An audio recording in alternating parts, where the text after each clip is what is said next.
Natalie from Girls Guide to Guns, and I am so excited to be here today. So I'm the creator of the blog Girls Guide to Guns, and you can also find me on nrawomen.tv as the host of Love at First Shot.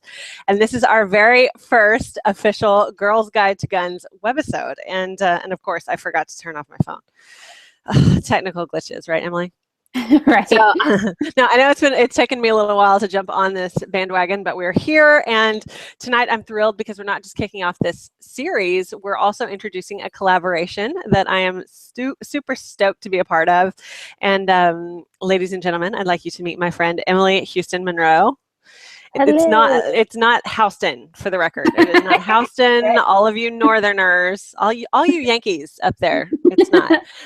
So Emily is she's not just my guest tonight. She'll also be contributing to Girls Guide to Guns on a regular basis. And Emily has an amazing, very deep, I guess, experience and just breadth of knowledge when it comes to firearms, and she has a great background there. So she'll be telling you all about that in just a bit. She's an MIT graduate, so she's a smarty and currently works in the firearms industry. You can find her blogging over at So it's howtogungirl.com, and I'm beyond thrilled to have her on the team here at Girls Guide to Guns. It's just a lot of fun to get girls from the industry together and to chat, and I just feel really honored that you would want to be a part of this, Emily. So thank you so much for being here. And so I know you, let's see, we had a couple of questions written down here.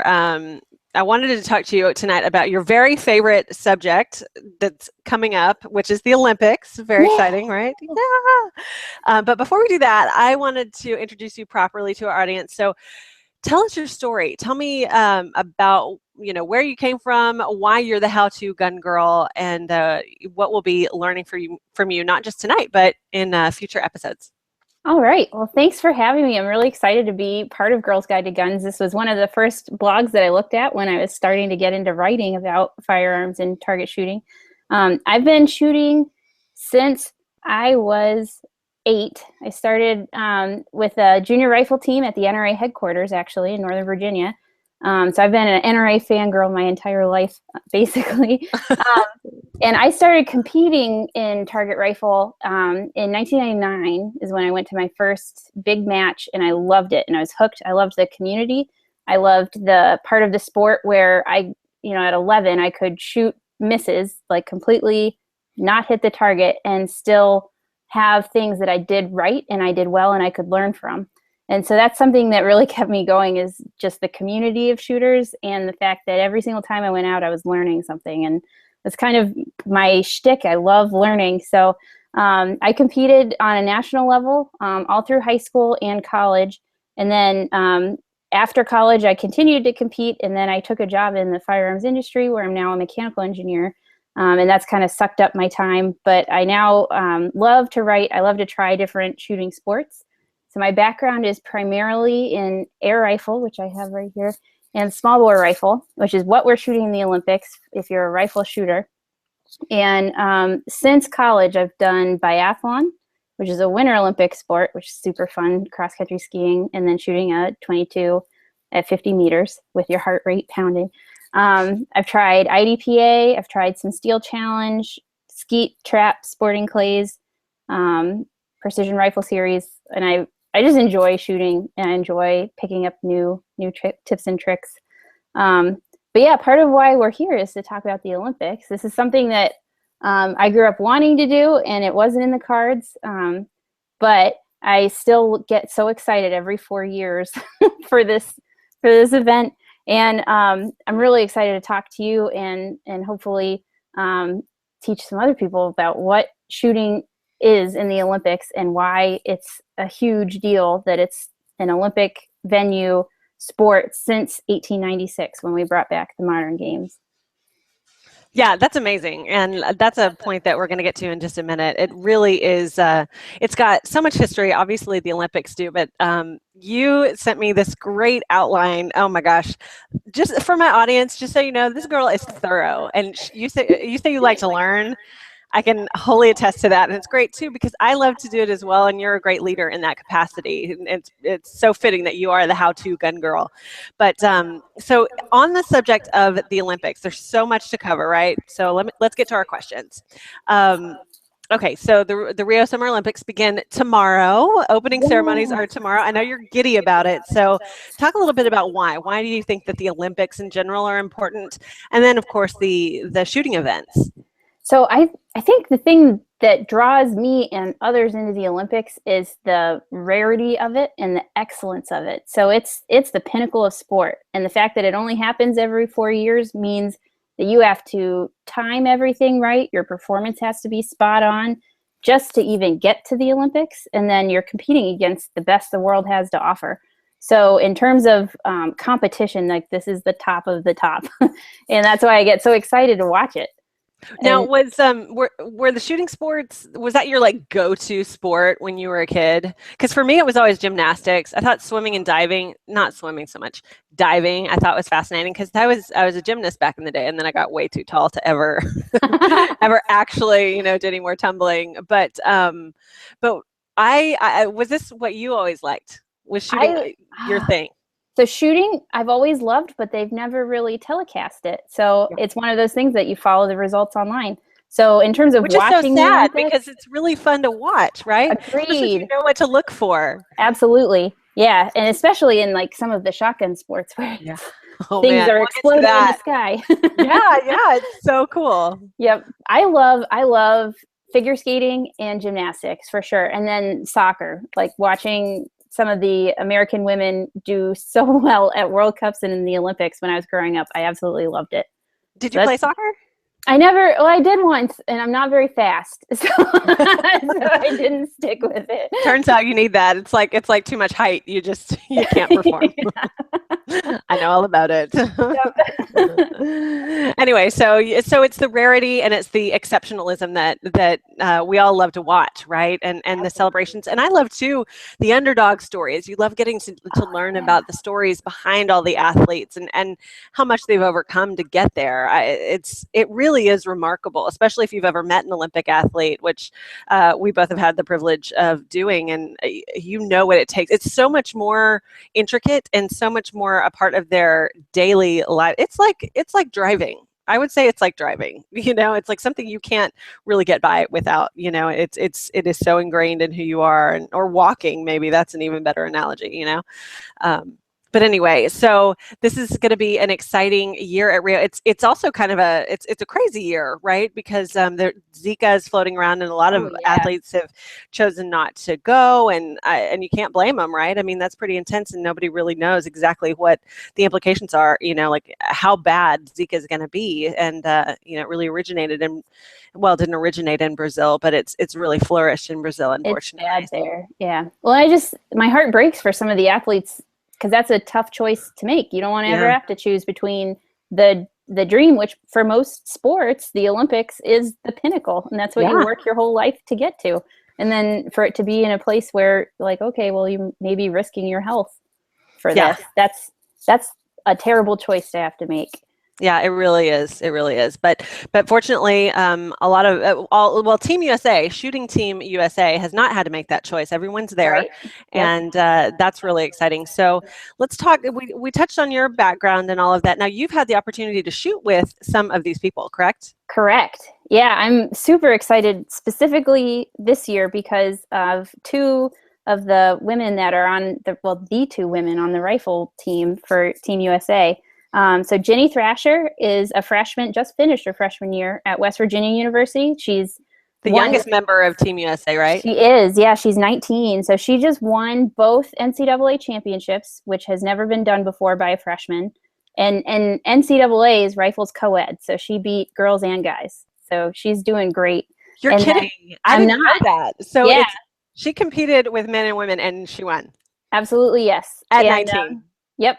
She's amazing, and this is her year. So I'm really excited for her. She is a member of the same junior club that I was part of, and that got me into the shooting sports in the first place. So there's definitely a little hometown pride for Jenny Thrasher.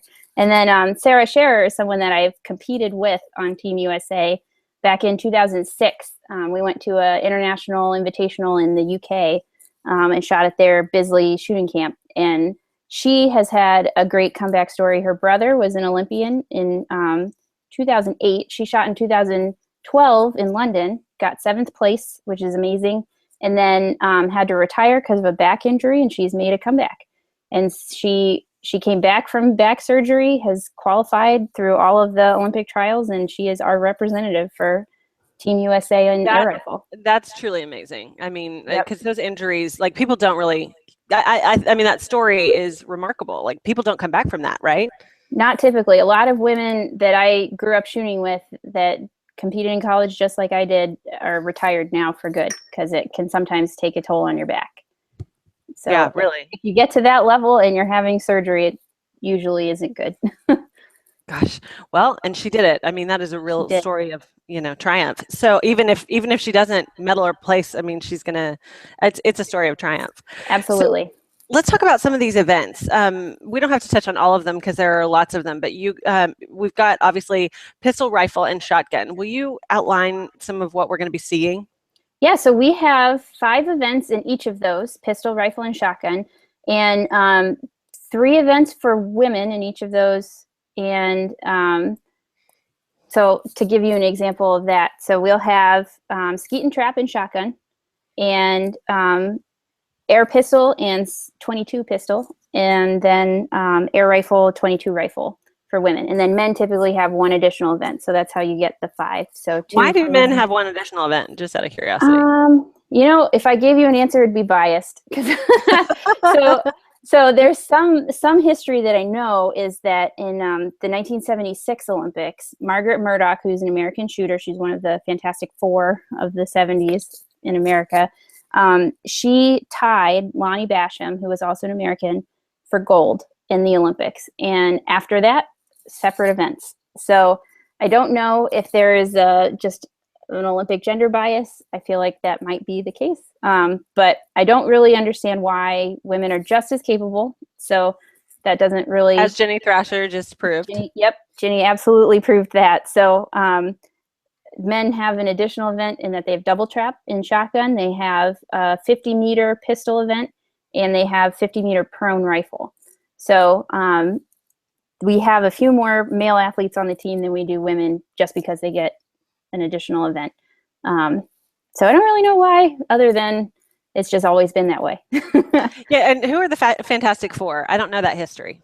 So I won't be able to name all 4 because some of them have not been as active as others. So Lonus Wigger is a Hall of Fame shooter.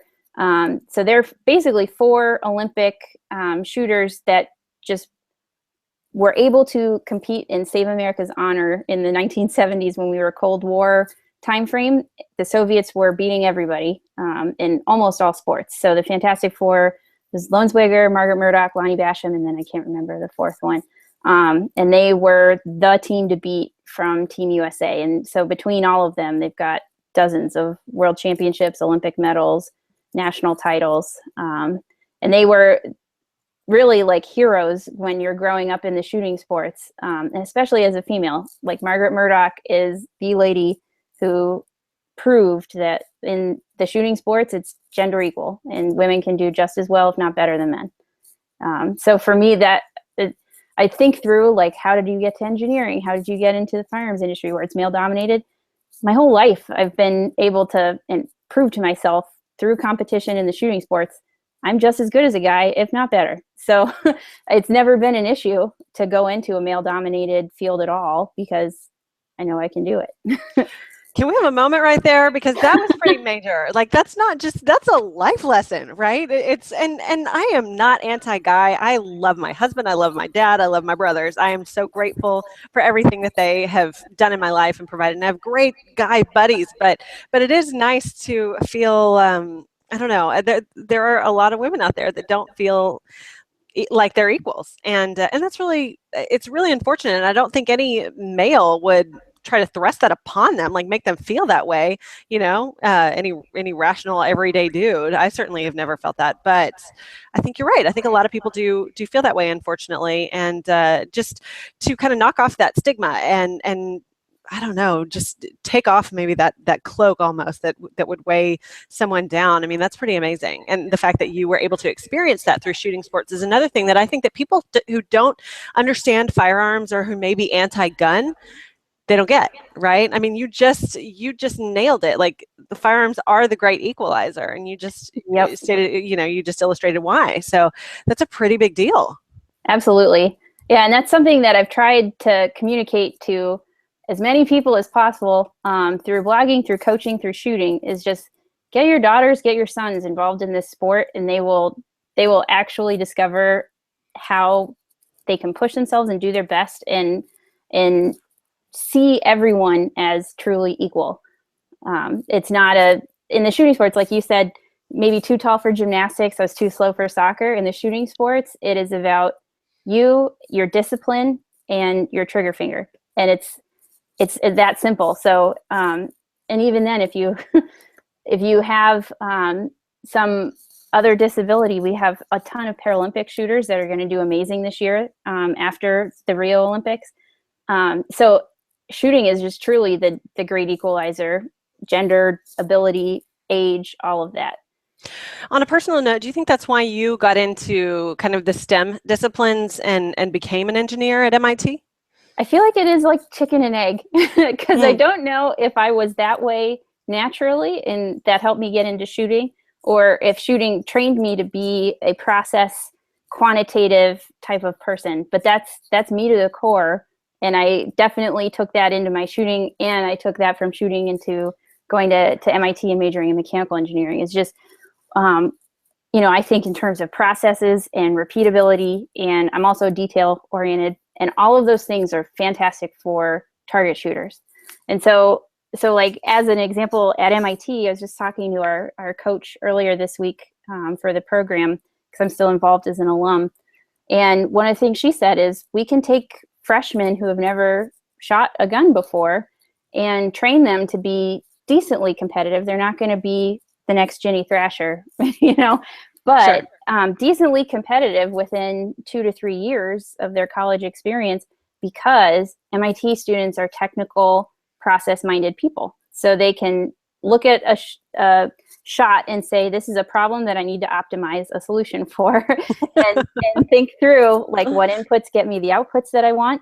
They have discipline that either they've picked up along the way, or, it just has shown in how they study and how they apply themselves to their work, and that they can apply to the shooting sports, and they do really well, and they pick it up pretty quick.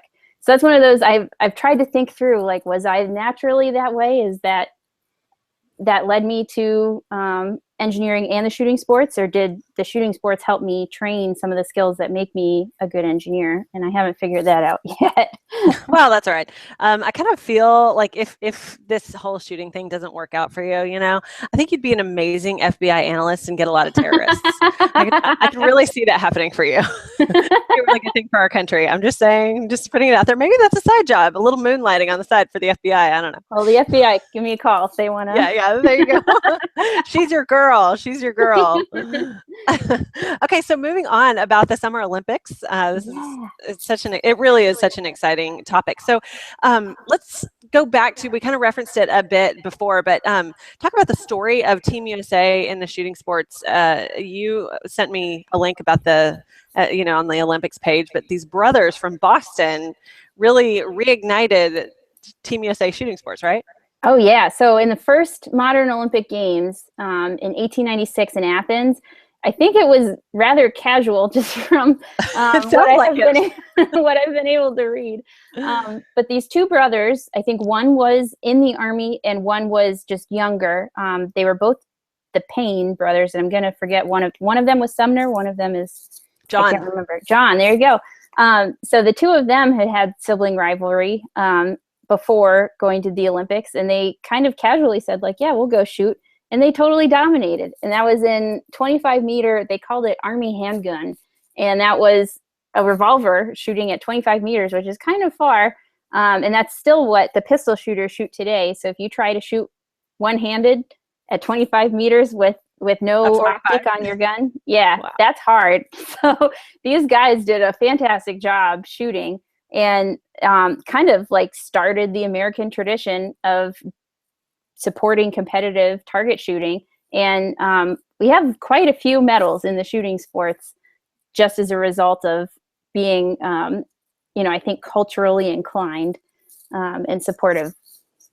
Yeah, yeah. And by the way, at least one of those brothers was at Harvard, and they were a member of the Boston Shooting Club. So I'm just putting that out there for all the people in Boston and people at Harvard who, may be interested in shooting. You have a very rich history there, so you They might as well revisit absolutely it. do. Yeah. I think all of the Ivy Leagues at one point had a shooting team. Yeah, there's a very rich history there, so you may want to revisit it and understand what amazing, feats of sportsmanship really came out of that.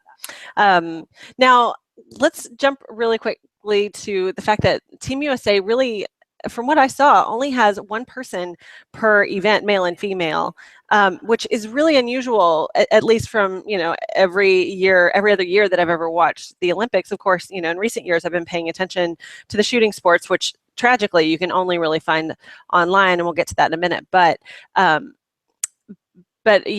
why is there only one person per event? Whereas, say, with swimming or gymnastics, you'll see an American competing against an American for gold, silver, and bronze in a specific event, but you don't see that with the shooting sports.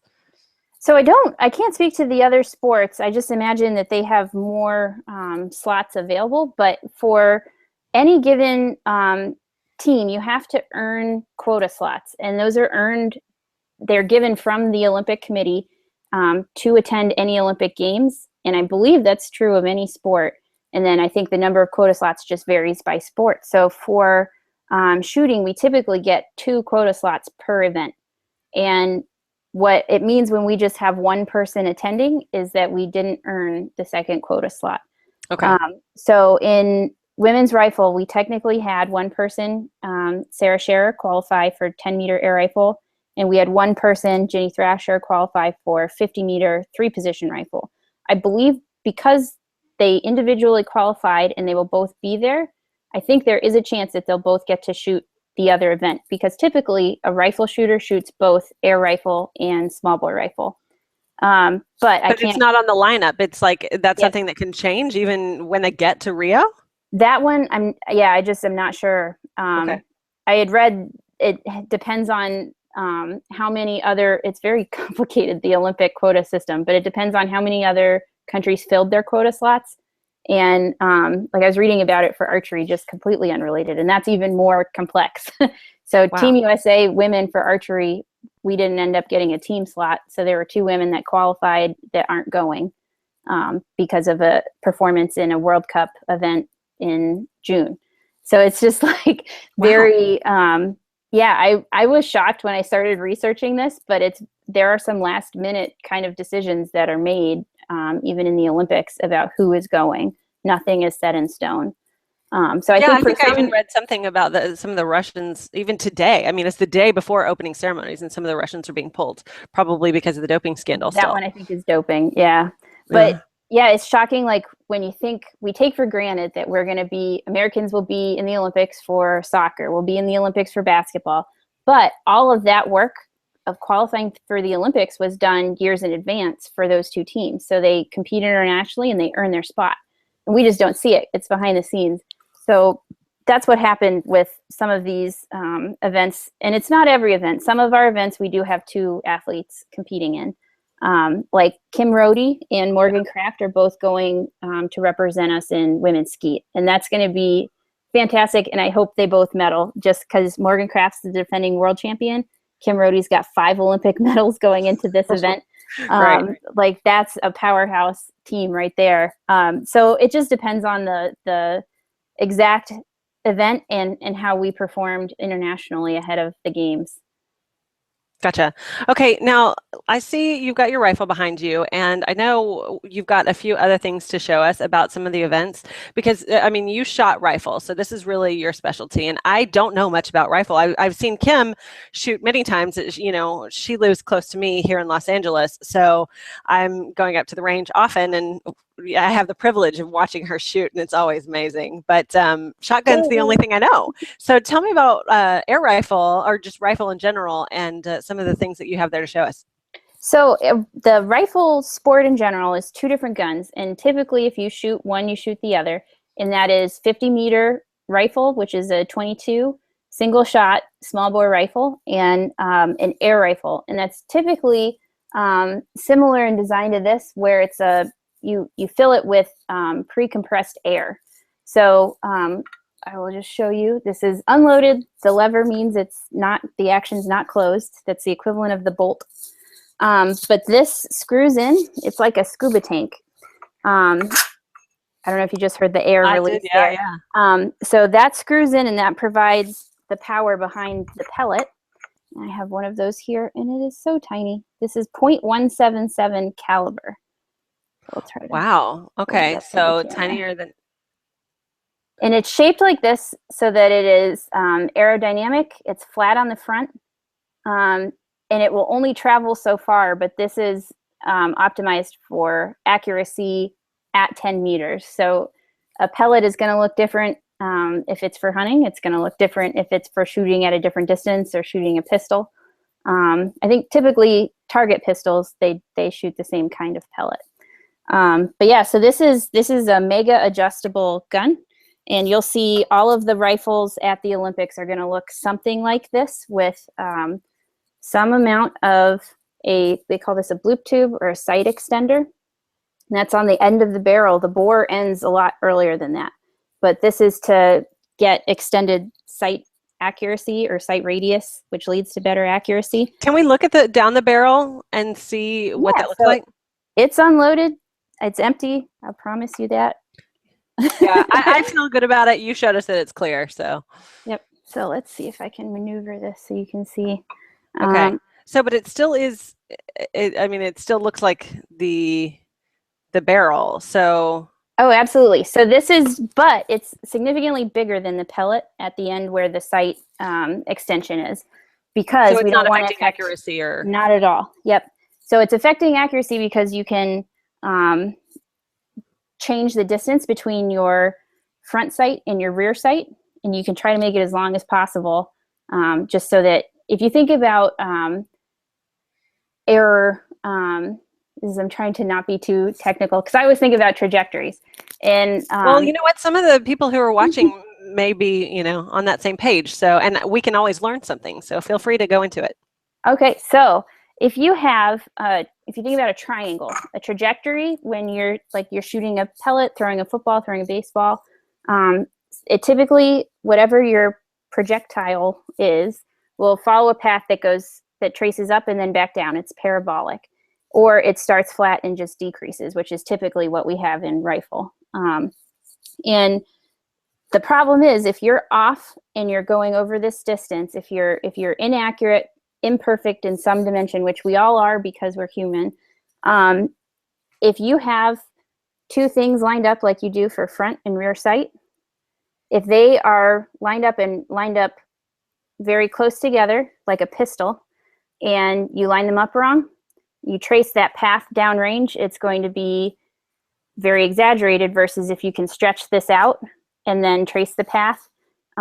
So the longer the distance between these 2 points that you're aligning, which are your sights, the more accurate you'll be. So that's why they always say aim small, miss small, right? Absolutely. Yep. So you want to try to keep that error as small as possible. And the best way for a rifle shooter to do that is to have their sights as far apart as is allowed. And there are limits on the length and where your sights can go. But that's why you'll see some very cool just sight setups. And they're all what we call iron sights. There are no optics that are allowed. So there's no magnification. There's no red dot in the Olympics. Like it's the shooter, their eyeball, and some amount of lining up circles to try to hit the target downrange. And it's really challenging. Wow, it sounds like it. Yep.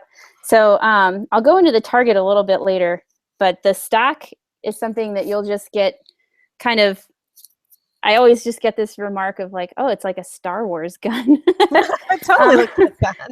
Yeah. So everything about it is adjustable. So this pivots on a ball joint, which just makes it so that you can loosen it and get it to line up exactly, so that when you're resting and trying to line up a shot, you don't have any tension that could potentially put stress on your trigger finger, which can affect where your shot goes. Right. All of this is designed to be totally adjustable to fit into your shoulder, the comb or the cheek piece. It really does look like some sort of prosthetic that, Oh some yeah. high-tech prosthetic that someone would be wearing. Yep. It's very cool. It's just, this is engineering at its best, I think. Triggers adjustable, the sights are adjustable, the stock's adjustable. It's as customizing an opportunity to shoot as you get. It's like fine-tuned instrument, I think. Oh yeah, definitely. Like when you think about tuning a piano or a guitar or any cello, it really is just fine-tuning every little thing to make it, in this case, customized to your body so that you're playing it like an instrument for the precision that you need. Yep. Wow. Just like a master musician, you've fine-tuned every single thing. You know how it feels, and you'll see the shooters if we get an opportunity to watch the broadcast, which we should. You'll see the shooters put shots down, and that's because, like a master musician, they're picking it up and they're saying something doesn't feel right. I'm going to set this shot down. You don't have to shoot every time that you pick up the gun in rifle, because you have some time. I think you have 75 seconds for it's what it averages out to for every shot. Amazing. Yeah, so they really take their time. They feel it. They're very in tune with their equipment and with themselves. And I love watching the Olympics. You're going to see all different body types, all different heights. And if you know what to look for, you will see all the different techniques and styles that come out when people are able to really fit this stuff to them and tweak it and perfect it. Well, yeah, I've seen in some air rifle women's, they're leaning back, which is yes, fascinating to me because it's the exact opposite of everything that I've been taught. And yeah, in the little bit of competition shooting I've done for Love at First Shot, or even training with Kim. I mean, she's leaning forward, towards the targets, and even home defense. You're supposed to take an aggressive stance, and I see women leaning back, and I'm so confused because clearly they've been doing this a very long time, but it's a totally different technique. Yes. So the reason that we do that is because of bone support.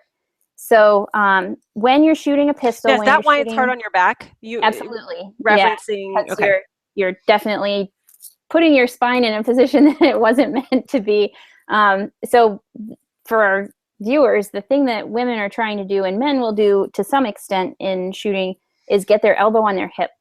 So I think truly women do have an advantage in this regard, is that we have a bone that is a little more prominent that you can get your elbow right onto. And that gives you if you're drawing a free body diagram for our technical people, gives you a force vector that goes straight into the ground. So if you think how much this gun weighs, and these weigh between 11 and 13 pounds, they are heavy, and you can't hold that up and sustain a steady sight picture for very long. So you want to try to set yourself up to have as much bone support and as repeatable a position as possible. So muscles fatigue, your bones don't. So typically a shooter will support the gun either on a fist or on their palm, and in the meaty part, I've seen that. Not on the diving board. Yep. And diving board. Yeah, because that'll get a little springy on the back of your hand. But you want to try to set yourself up to have all of the force come straight down your forearm, into your hip, and down your leg. So if you watch all of the shooters in a standing position, they're going to have a very straight line down from the gun into the floor if you trace their front leg down. And then shooters will adapt various things depending on their height, because the targets are all the same height. So whether you're 4'11" or 6'5", you're going to have to adjust to get the gun pointed at that same height target. So you'll see all different styles of position to try to make that happen. And that's why, like, some people use fists, some people do that, and some people have their sights really high off the bore axis, which that's a big deal for some pistol shooters, is to try to lower the bore axis as much as possible for accuracy. But for shooters of rifles like this, you've got time to make a good shot. You're probably not seeing the effect of that raising off the bore axis. And the point of that to have your sights high is that your head is straight. So after a long period of time, if you have your head bent, it's hard to stay stable. So if you keep your ears level, that's basically the mantra of the shooters. Try to raise the gun up and the sights up so that, or down, depending on your face, so that your head can stay straight as you're shooting for the most stable position. So as you get into it, you'll just see these kind of things and look at these rifles. Every single rifle is going to look a little different. They'll all look this kind of high tech. Some features that I thought were cool that I would bring out. This is a butt plate. So you've seen some of the shotgun butt plates that are just rubber pads. Wow. This is as high tech as it gets. So all of this is it goes under your arm? Yep. So it fits in here. This is actually my dad's. He gifted me his rifle recently. So I've been playing with his equipment. But all of this is adjustable to fit into the shoulder of the shooter, so that there's no tension here that would affect your shot. And the tail is only allowed in small bore rifle in 22. They don't want a tail or a hook on the gun in air rifle, just because we tend to shoot a lot of 10s at Olympic level air rifle, and 10's a perfect shot. And so they are doing their best to try to make it more and more challenging every year. So no hook for air rifle. The sight radius is a lot smaller for air rifle than it is for 22. There's just a few things that they've done to make the equipment differentiated between the two sports to try to add challenge where they can. But yeah, so everything about this slides into the back of the stock, also known as the butt. So this is called the butt plate. But everything about it adjusts. So this is curved in, it's canted in to your shoulder so the gun can come out and point straight at the target instead of me having to adjust myself to the target. And it's all, I think, in terms of force vector. So it's all trying to align the pellet ultimately, or the bullet, with the target and keep it as stable as possible, and then release it at exactly the right moment. So it's adjusting everything about your position and the gun to try to make that as stable and calm as possible right before you shoot. That is really remarkable. Now you also have the target that I'd like to see. So this is, it's a little scratched up, but this is a 10-meter air rifle target card from, I mean, it's tiny. It's tiny. So this 33 feet away. And if I hold it up close, with no optics, that little dot in the center is the 10 ring. And I say ring with quotes because it's not really a ring at this point. It's like a dot. Right. It's a blur. Yep. So shooters need to knock that out every shot in order to be competitive. And you'll see them do that. At the Olympics, it's going to be how close to perfect was your shot. And they're measuring it on decimal points. So it's intense. Yeah. No kidding. Do you have any other, you had one more, I believe, you had the pellet. Did you also have the 20, was it a 22 or the? Yep, I have some 22 ammo. Is your standard 22? Is it long or is it short? Or 22 long rifle, but it's not your standard. You can't pick it up at Walmart and probably not at your local gun store. I can't get 22 there anyway. Oh yeah, nobody can. So. Sorry guys.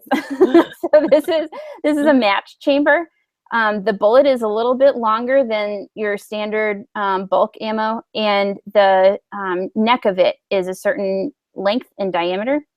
And the brass is also held, they call it concentricity, but it's basically like how circular the brass cartridge is, the whole length of it. And then you check rim thickness as well. And the more you pay for it, the more consistent you're getting between shots and then between boxes of ammunition. Do you have to bring your own ammunition to the Olympics? Yes. Yep. So they check it like kind of like deflate gate, like the. And there have been all sorts of Olympic, scandals over the years of different tools that are used. I know. So does that happen in shooting? Yeah, they are checking. So in addition to the doping aspect, where everybody has to make sure they're a clean athlete, they're checking all of your equipment. So they're going to make sure your gun weighs under And these the athletes minimum. can't even take like Advil, right? I mean, it's not just doping. It's not like we're Yeah, not talking cocaine. We're also talking pain relievers, right? certain chemicals. Yeah. So the one thing that I've heard is like you have to be careful with your blood pressure medicine because there are some that lower your pulse.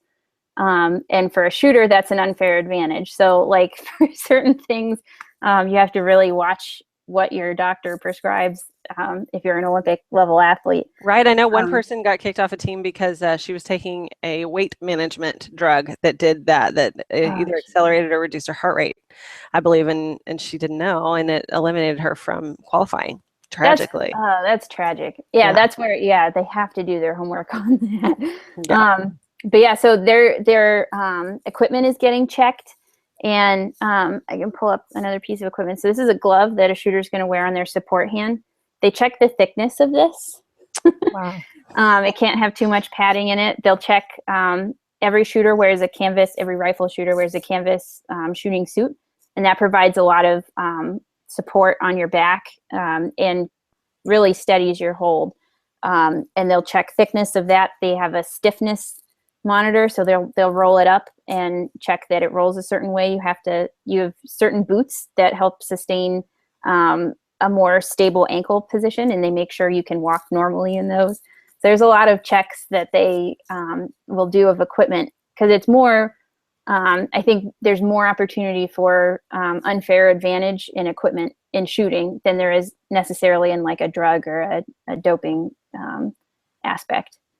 Yeah, that's really fascinating. You know, some of these things that I've been talking to you about, I've actually learned just in conversations with Kim Rohde. And you know, there are a couple of people, obviously, you watch the whole team because they're all amazing. I mean, really, really, truly remarkable athletes. But there are a couple that are really spectacular this year because they have these records. They're going on to records. Emil is one of them, right? He's the teacher in Florida, and then of course our friend Kim. So talk about Emil a little bit, and then we'll finish up with Kim. So Emil Lev, sorry, I have to make sure. Emil Milev is a naturalized citizen. So he competed in the Olympics 5 times before for Bulgaria. And he's a silver medalist in rapid fire pistol, and he is now representing the U.S. At his 6th games. So he's one of 3 athletes, I think, that between him and Kim, they are 2/3 of the athletes on Team USA that are representing America for the 6th time at the Olympics. I think the other one is an equestrian athlete. And Emil is our oldest shooter this year. He's 48, and he's a gym teacher in Florida. And I love hearing what some of these athletes do because they're not necessarily full-time competitors. Some of them are, and they are supported either by USA Shooting or the Army Marksmanship Unit, or they're, you know, a lot of them are student athletes. Jay Shee, who's our air pistol representative and 50-meter free pistol representative, he is a computer programmer. So he's one of my people. As a full-time job, he writes software and trains at night, and he's made it to the Olympics. So I love that shooting is one of those sports that you can still be at the top of your game. And I wouldn't say you're not living a normal life if you're going to the Olympics, but have an occupation that's completely unrelated, and it's not your full-time job, but they do a fantastic job of shooting. I'm excited to see what we have as far as medal opportunities this year, and especially for Kim, as she's going to her 6 games and has a possible 6th medal to win. And that would be the first time an American's ever done that. 6 games. Well, and of course, Kim has, and we're talking Kim Rohde here again. So if you don't know her name, familiarize yourself with it because she has made Olympic history already once. She did it in London last time around in 2012, and now she's doing it again this year. And I'm proud to call her a friend, and I've been able to work with her even on episode 2 of season 1 of Love at First Shot. And she's just a really, really phenomenal person. I know that they all are, but I only have a relationship with one of them, and I'm proud to call her a friend. And it's really been fun getting to know her and so much about the Olympic sports. I mean, you're bringing up all these really interesting details about them, and like you said, who's the defending world championship in her event, because she shoots skeet. Yep, Kim Morgan shoots Kraft. skeet. Yep. Right. Okay. And then Kim, of course, is the defending gold winner, right? So she is for the record, she is the only American who has gone to 5 Olympiads so far and medaled at all 5. So she's got a bronze, a silver, and 3 golds. And hopefully in Rio de Janeiro, she will end up getting another gold medal. I believe she's the favorite. Isn't that right, Emily? I think she's going to do really well. So I think Morgan Kraft and her are both at the top of their game. Yeah. In terms of world ranking and everything. So I'm so excited for the women's skeet event. I know, I can't wait too. The other cool thing about Kim is that she actually had a baby in between. So she's been competing since she was it 14 years old, I believe, right?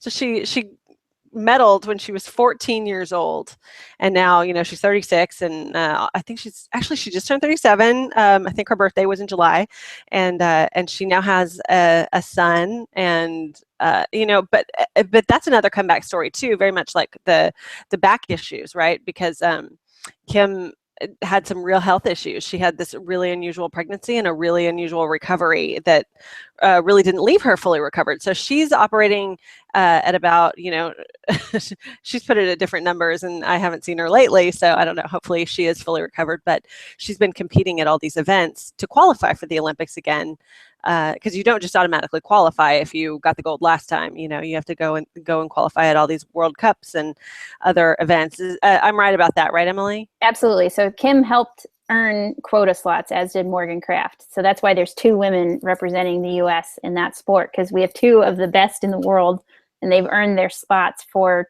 America to compete at the Olympics.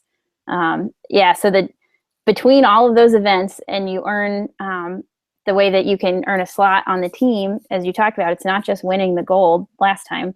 It's competing at international events and being ranked a certain level. It's winning certain World Cups or World Championships. And then they usually have an Olympic trials. So Morgan Kraft automatically qualified because of a certain number of wins plus her World Championship title. So Kim Rhode had to win the Olympic trials to make the second slot on the U.S. women's skeet team. So in terms of there's a lot of work that goes in between 4 years, and for her to have a baby and not the simplest pregnancy and recovery, and still earn quota slot and her spot on the team is impressive. But she's already impressive. Truly, and beyond that, she's just an amazing human being. She dedicates so much of her time to teaching kids and helping them earn scholarships, and really defending the Second Amendment, even for in ways that most people can't. She's incredibly articulate and just a kind person. It's like she's the whole package. She's really special. Oh yeah, I am excited that 1 degree of separation. Now I know Kim Rhode. I'll introduce you to her at SHOT Show or something. Right. I'm sure she would absolutely love to meet you. So, okay, the Olympics are tomorrow. This is so exciting. Now, tell us where we can watch some of the events, because as we mentioned before, tragically, they do not telecast the shooting sports, correct? Correct. I remember trying to watch Kim shoot London, and she didn't get. I looked it all up, but couldn't find anything. It's super obscure and difficult to find. At least it was 4 years ago. So I'm hoping that this time around it'll be a little bit easier. But you can point us in the right direction. Yeah. So NBCOlympics.com will have all of the events live streamed, and I think you just need to show that you have a subscription to some kind of cable provider or HBO Go in order to log in there. And I'm sure they're going to have highlight reels. So the way that most of these shooting sports work is there's a qualification round, and then there's a finals match.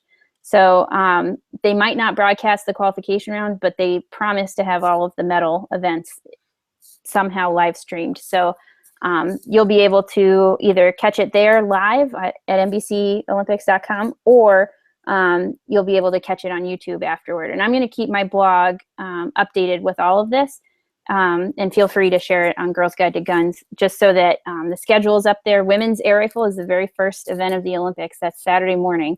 And that will be broadcast, the finals, I believe. And then men's air pistol is later that day. So shooting starts as soon as the Olympics start, and the schedule is up on NBC.com as well. Cool. Yeah, it's great this year too because it's not the 8-hour time difference or whatever it is, from the East Coast till what is it? It must be 5 hours from the East Coast to London. I know it was 8 hours for us, I think, and that was tricky. But this time we're in the same, general time zone, right, between Rio de Janeiro and most of the United States. It's much closer, so it'll be a lot easier to watch live, right? Right. Cool. Yep. Yeah, you don't have to wake up at 3 a.m. to try to catch the live event. Oh, yeah, that was a little painful. I know the World Cup, for all my soccer fan friends do that with the World Cup, and it's never in our hemisphere, so yep. they have a rough time with that. Well, Emily, we are out of time, but I'm so grateful to all of you guys for watching the very first episode, the Olympic episode of Girls Guide to Guns webisode. And Emily, it's been so fun chatting with you tonight, and I hope all of you out there have learned as much as I did from our new guru. Seriously, that was so informative. Thank you so much, Emily. Thank you for having me. This is my favorite thing to talk about. Well, good. You're very good at it. So if you have any questions out there, feel free to email me at natalie@girlsguidetoguns.com. You can also find me on Facebook or on Twitter or Pinterest or, Snapchat, Instagram, if you really want to, get on there. And then Emily, tell us how we can keep up with you and get in touch with you. Oh, right. So I'm on Instagram and Facebook as the How To Gun Girl, and you can follow me on my blog at howtogungirl.com. Awesome. Well, we're so beyond thrilled to have you as part of the team now. And ladies and gentlemen, thank you for watching, and we look forward to chatting with you again very soon. And happy Olympics. See you later. USA. Go USA.